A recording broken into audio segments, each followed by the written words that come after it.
Halo, selamat pagi pemirsa, apa kabar Anda di hari ini? Senang sekali kami dapat kembali menjumpai Anda dalam Berita Papua pagi ini. Bersama saya Cynthia Delima, sejumlah informasi penting dan menarik telah berhasil dihimpun tim redaksi dan akan kami hadirkan untuk Anda. Berikut 3 di antaranya.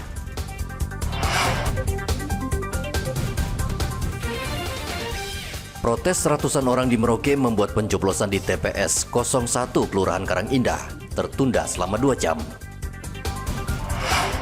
Tidak terima TPS dipindahkan, sekelompok warga di distrik Kuala Kencana Mimika merusak kantor kecamatan. Antisipasi pengerahan massa antar kabupaten, polisi sekat jalan yang menghubungkan Kabupaten Sorong dan Kota Sorong.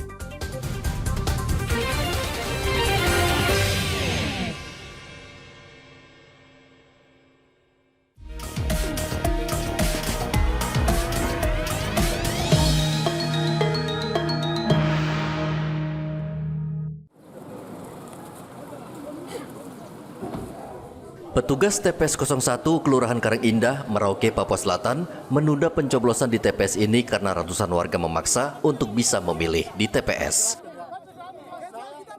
Ketua KPPS sudah melarang warga karena tidak masuk daftar pemilih di TPS 01 Karangindah. Larangan Ketua KPPS tidak dihiraukan warga dan sempat melakukan protes sehingga proses pencoblosan yang harusnya dimulai pukul 7 pagi tertunda hingga pukul 9 pagi. Karena masyarakat banyak yang dari luar, seperti yang macam dari MAPI, ASMA, dan Bokendigul. Mereka itu memilih di TPS 01 sini, Kelurahan Karangindah. Terus? Nah, jadi maunya itu mereka harus memilih di sini. Nah, terus kami sampaikan tidak bisa memilih di sini karena masing-masing kabupaten itu ada punya TPS dan kamu belum bawa surat pindah memilih. Tapi tidak ditunjukkan? Ya, mereka ini tidak ditunjukkan. Tapi memaksa untuk memilih sini? Mereka memaksa untuk memilih hanya untuk calon gubernur. Karena itu kan provinsi ya? Nah, ada berapa banyak Pak Ketua? ini hampir 100 lebih pemilih. Memilih nih, Ya. yang dipilih ini. Jadi ini mereka mau pilih apa? Gubernur. Gubernur ya? Ini Setelah- dari berapa jam tadi dipending ini? Setelah kita cek mereka punya data di online, mereka masih terdaftar di TPS masing-masing di Kabupaten MAPI, terus di kabupaten kampung-kampung, distrik-distrik, Tapi mereka paksakan ya? paksakan untuk memilih di sini. Tadi dari jam berapa dipending ini? Baru jam Sekarang dari 20 menit lah, Pak. ya. Oh, gitu ya. Untuk mengamankan jalannya pencoblosan, Polres Merauke mengerahkan personel tambahan agar warga yang mencoblos di TPS 01 nyaman. Warga yang sempat melakukan protes akhirnya membubarkan diri dan mencari lokasi tempat mereka terdaftar. TPS 01 Karangindah terdapat 545 pemilih. Muhammad Ridwan melaporkan dari Merauke, Papua Selatan.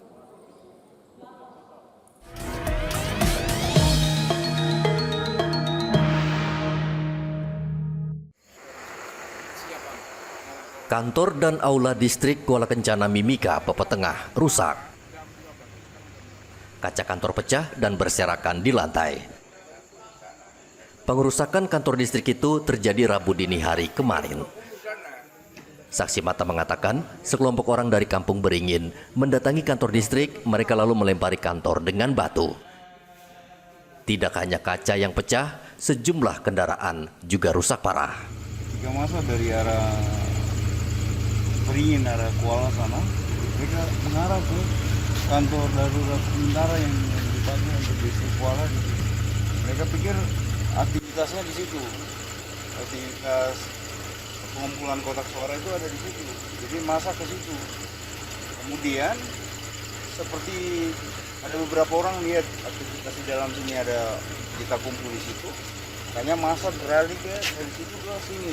Ada beberapa orang yang masuk ke dalam, dilempar, masa lempar babi buta ke arah kantor, kemudian mobil ini diparkir di samping kantor. Jadi akhirnya kena lempar. Oh tidak, ini ada sekitaran 30 orang.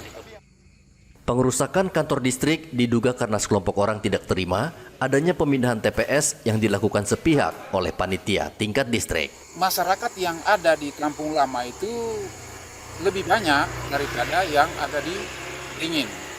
Dan yang di Kampung Lama tetap bersikeras bahwa tidak ada sebuah kesepakatan bahwa itu digeser dari hasil pleno KPU. Tidak ada, tetap harus ada di Kampung Lama. Begitu. Mereka mempertanyakan keputusan Pandis, kemudian keputusan PPD, kenapa harus digeser ke Beringin? Mereka bersikeras dan tidak ada ceritanya harus digeser ke Beringin. Atas dasar apa? Pleno sesuai dengan aturan, sesuai dengan nomenklatur yang ada, harus ada di Kampung Lama. Mereka keluar dari sana sementara kami masih ada di Kampung Lama dengan banyak orang, sekitar 50-60 orang tuh. Datang kemudian melakukan pengrusakan di kantor distrik awalnya. Tapi karena di kantor distrik tidak ada orang, mereka melakukan pelemparan di di aula distrik. Nah, sementara di aula distrik ini kan logistik pemilu semua ada di situ yang dikawal oleh anggota. Kemudian mereka menyerang ke dalam, tapi anggota tidak buka pintu dan kaca dilemparkan termasuk kendaraan saya hancur. Mobil saya sedang parkir di depan aula distrik itu pecah semua kacanya, depan, samping semua pecah. Terus kemudian ada beberapa kendaraan teman-teman juga rusak. Pasca insiden ini, Polres Mimika menyiagakan pasukan Brimob untuk mengantisipasi adanya serangan susulan. Dari Mimika, Papua Tengah, Igobat Momolin melaporkan.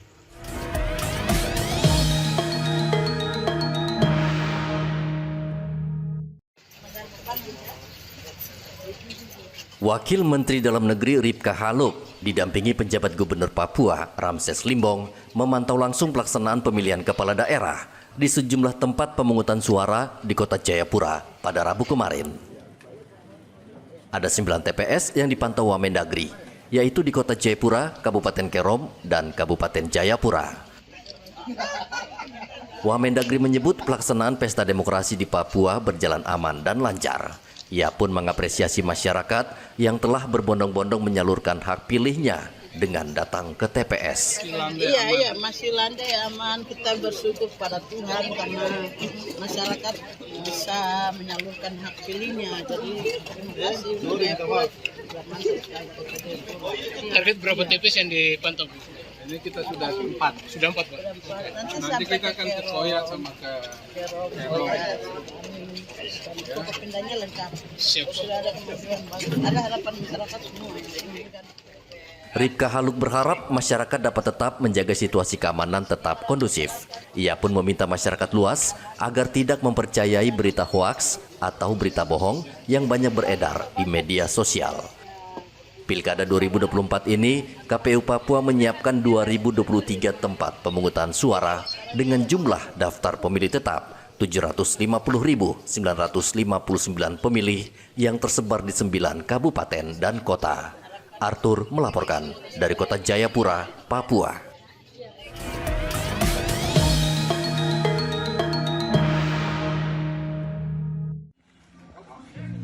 Sekitar 720.000 warga Provinsi Papua menyalurkan hak pilih mereka pada Rabu kemarin.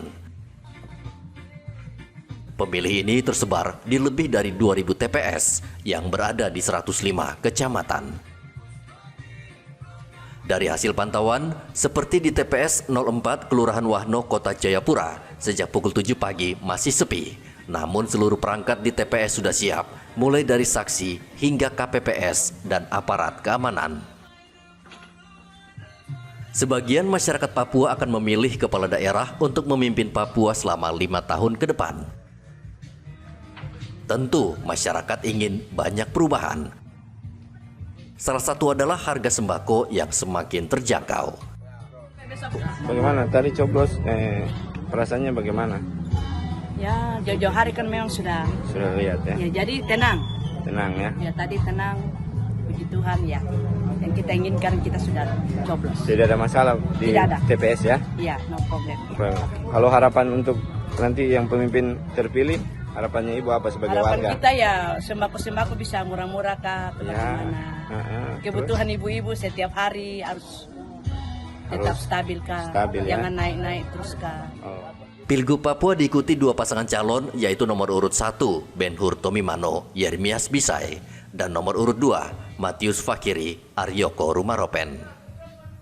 Sementara di Merauke, Papua Selatan, 356.147 pemilih yang tersebar di 1038 TPS menyalurkan hak pilihnya. Mereka berbondong-bondong datang ke TPS untuk memilih bupati dan wakil bupati, sekaligus gubernur dan wakil gubernur Provinsi Papua Selatan. Di TPS 19, Kelurahan Mandala, perangkat sudah siap menyambut pemilih sejak pukul 7 pagi. Warga mendapat 2 surat suara. Di TPS ini ada sekitar 480 warga masuk dalam daftar pemilih tetap. Ada 4 paslon gubernur dan 4 paslon bupati. DPT-nya ada 482. Kemudian yang undangan yang terbagi? 170 sekian ya? Iya, Nah, 170 sekian. kira-kira kenapa sampai banyak yang tidak terbagi? Karena pas kita pembagian tuh kebanyakan orangnya tuh lagi di luar. Kebanyakan pedagang. Jadi kalau kita pembagian siang, mereka pulang ke rumah kan malam, jadi tidak ketemu orang. Oh, jadi pembagiannya hanya siang hari ya? Iya. Siang hari. Lalu kemudian mereka yang tidak dapat undangan tipe C ini seperti apa artinya kebijakan dari KPPS ini? Bisa langsung ambil di tempat TPS 18. Di sini, jadi langsung. Jadi bisa langsung pada saat ini ya? Iya. Saat ini sudah ada yang ngambil seperti itu belum? Sudah ada. Sudah ada ya? Iya. Di Mimika, Papua Tengah, warga juga menyalurkan hak pilihnya ke berbagai TPS. Panitia Pengawas Distrik Wania, Andre Heatubun, mengatakan pihaknya menemukan ada pelanggaran saat pencoblosan di Distrik Wania. Dari kunjungan kami di setiap TPS yang ada, dan ini kunjungan pertama yang kami temui dan ini sangat luar biasa, dan ini telah melanggar undang-undang. Nanti kami akan lakukan di pimpinan untuk ditindaklanjuti. Kami TPS ini akan dilakukan pemilihan ulang atas kami kembali sesuai dengan pengumuman hari ini. Terkait dengan pelaksanaan pemilu bupati, wakil bupati, gubernur dan wakil gubernur Provinsi Papua dan Kabupaten Mimika, ini kita berharap bahwa proses penyelenggaraan pemilu berjalan jujur, adil, ya, sehingga semua warga bisa menggunakan hak pilihnya dengan baik. Presiden RI Prabowo Subianto memberikan hak pilih di TPS 008 Desa Bojongkoneng, Kabupaten Bogor, Jawa Barat. Prabowo berpandangan pelaksanaan pilkada serentak untuk pertama kali di seluruh Indonesia berjalan baik. Prabowo mempersilahkan rakyat memilih calon pemimpin yang mereka pandang baik. Sistem sudah berjalan, kita sudah melaksanakan berkali-kali ya. Ini bukan yang pertama kali, sudah pemilihan berkali-kali. Saya kira kita sudah matang, diakui. Pasti ada yang baik, ada yang kurang, ya kita perbaiki semua. Oke? Pemilihan ya terserah rakyat milih yang baik. Ya. Pak, pesannya untuk yang nanti calon kepala daerah yang menang ataupun yang kalah ada pesan nggak Pak? Untuk yang menang dan yang kalah nanti? Iya, setiap pemilihan kan pasti ada yang menang, ada yang kalah. Ya harus kerjasama. Ya yang menang harus menjadi pemimpin untuk semua. Yang kalah harus bekerja sama. Yang penting melayani rakyat, bekerja untuk rakyat. Saya kira. Sementara itu, Wakil Presiden RI Gibran Rakabuming mencoblos di TPS 18 Manahan, Kecamatan Banjarsari, Kota Solo, Jawa Tengah. Wakil Presiden Gibran Rakabuming memberikan pesan kepada seluruh masyarakat Indonesia agar tidak saling menghujat dan mencaci di dalam pelaksanaan pilkada, sebab perbedaan pilihan dalam politik itu merupakan hal yang lumrah. Salam hangat dari Pak Presiden Prabowo. Seperti yang selalu beliau katakan, yang namanya perbedaan itu hal yang wajar. Indonesia ini negara besar. Sekali lagi, perbedaan itu hal yang lumrah. Jangan sampai karena ada perbedaan lalu saling menghujat, saling mencaci. Sekali lagi, yang namanya perbedaan itu mendewasakan demokrasi kita. Yang namanya perbedaan itu mewarnai demokrasi kita. Itu nggih, terima kasih teman-teman media semua. Ya, tetap tenang, tetap tertib. Kita tunggu saja proses nanti sampai akhir. Saat disinggung soal pesan terkait hasil hitung cepat, Gibran meminta supaya masyarakat tetap tenang dan menunggu proses penghitungan suara pilkada hingga akhir. Tim Liputan melaporkan.